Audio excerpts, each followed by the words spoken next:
Welcome everybody, short but sharp video today, fully packed with information. Every second's going to be worth the watch, and it's going to be about tips and strategies to climb, and it's mainly going to be easy to implement out of game stuff.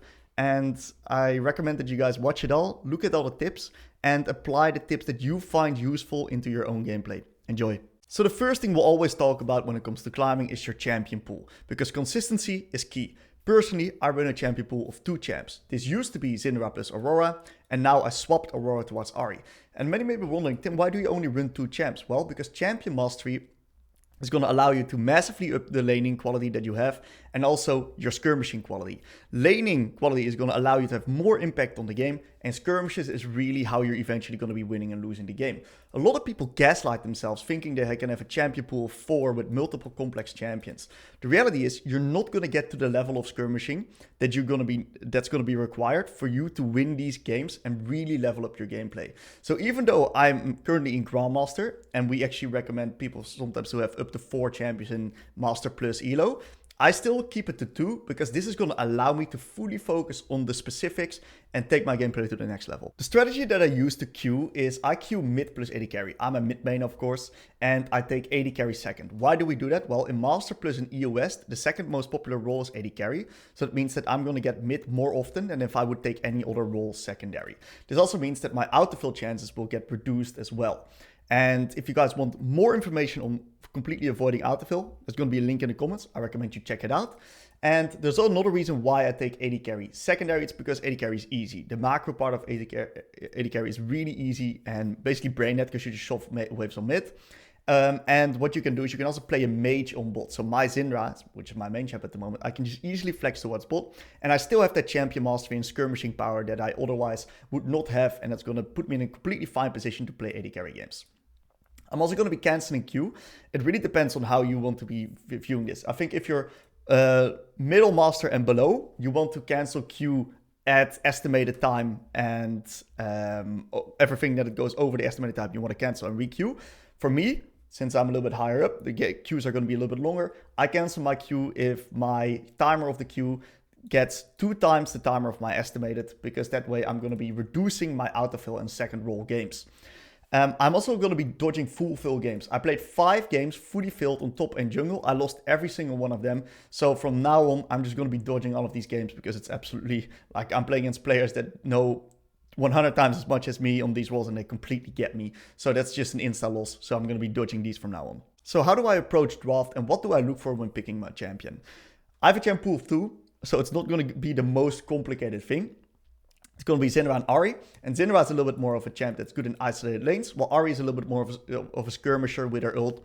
She comes online a little bit quicker, but she also has some requirements that she needs.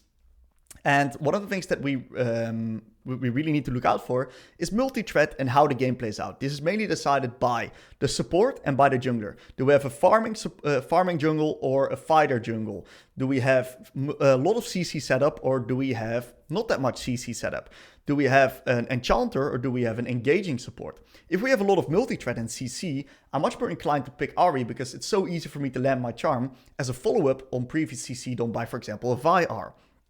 But if I've got a Lilia jungle, or I got myself a Lulu or a Sona support, picking Ahri can get very awkward because those champs don't really want to skirmish early. You don't really have a lot of multi-threat to play upon. And in those situations, I'd much rather pick Syndra. And that even surpasses the individual matchup. Why is that the case? Well, because my champion mastery and my understanding of the champ that I'm playing allows me to basically minimize any matchup. The matchup is not that important, but I'm going to be doing great on my champion anyway. And if we can eventually make up for it in the mid to late game skirmishes, that's how eventually the games are going to be won. So individual matchup is not that important to me. And then enemy team draft, countering enemy team draft is usually not a thing that you want to be doing as a mid laner.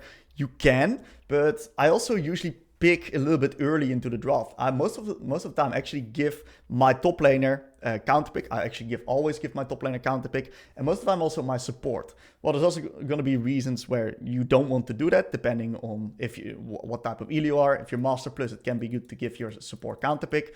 Otherwise, sometimes it's good to counter pick yourself. But it really depends on where you're at in your journey. And since I run an only AP composition, I don't run a single AD champion in my team.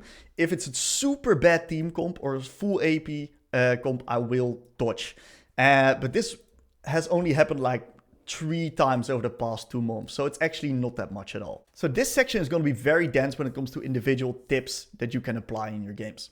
First of all, clean your room. A clean room makes a clean mind. My room's always clean, no noise going on, so I do not get distracted while I'm in game or in queue in general. What also really works for me is having a clear schedule. I know exactly when I'm going to be playing. I've had the most amount of work finished before that, so it's not on my mind when I'm playing. And that means that I have clear time scheduled out, open for myself, where I can fully focus on the game.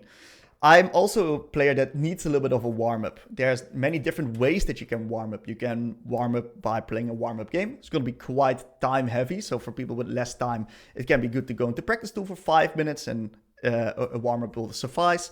But you can also, if you feel like it's less about your hands and more about making the right decisions, reviewing pro vaults and asking yourself, how do they pilot their champion? I also recommend playing in blocks of 2 to 3 depending on your energy level and how long that the games go. If I have 2 slugfests from 40 minutes, I'm done. I'm not playing a third one because I recognize that I'm tired and I'm not going to be able to give my 100% afterwards. So I take a small little break, grab some food, and then we can potentially get another block in. Next up, 3 to 6 games per day. A lot of people, what I see is that they sometimes go about this rule. Sometimes you're not able to get 3, that's completely fine. 3 to 6 is what I recommend. And there's a reason why I recommend max 6 games. It's because after 6 high intensity games, I don't know how you're going to keep your focus to 100%. A lot of people gaslight themselves and think they can, but the reality is you can't. Like after 6 games, you're done for the day. At least when it comes to your maximum performance. This is what I see a lot of people go wrong with on the weekends, is that they play more than 6 games, they get on this massive lose streak, they think they can crawl it back, but they just play like shit and they gaslight themselves and they lose even more LP, like just completely self-sabotaging. Another thing that I recommend is 0 noise in between block games. What do I mean with that? My phone is in a different room. Discord is shut down. YouTube, I'm not going on YouTube. I'm not watching shorts. No music. Full focus in between the games, and that's in the block. So between the block, of course, you can do some checking or something like that. But in the block itself, between the games that I play, no noise, nothing that can like cancel me or distract me. I'm fully focused on the game, and it means that I'm sometimes sitting in queue, staring at my screen for 7 minutes. Contemplating live, but it's actually really good because it allows me to sort my thoughts about the previous game, allows me to do a little bit of a self-review in my head, and allows me to fully focus into the next game. It's actually some kind of meditation in a way. Caffeine and gym, really important in my opinion.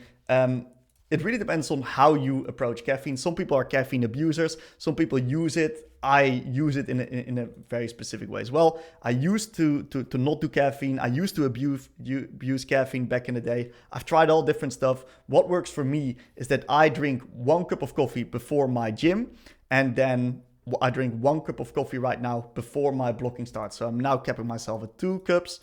And this has been working great for me. I feel super, super focused when I'm playing. And in the end, you got to find what works for you. But I recommend not doing more than 2 or 3 cups per day, because then it can get quite heavy. And finally, it's the 3 losses rule. If you lose 3 games in a row, quit for the day, try again tomorrow to prevent chain losses and self-sabotaging.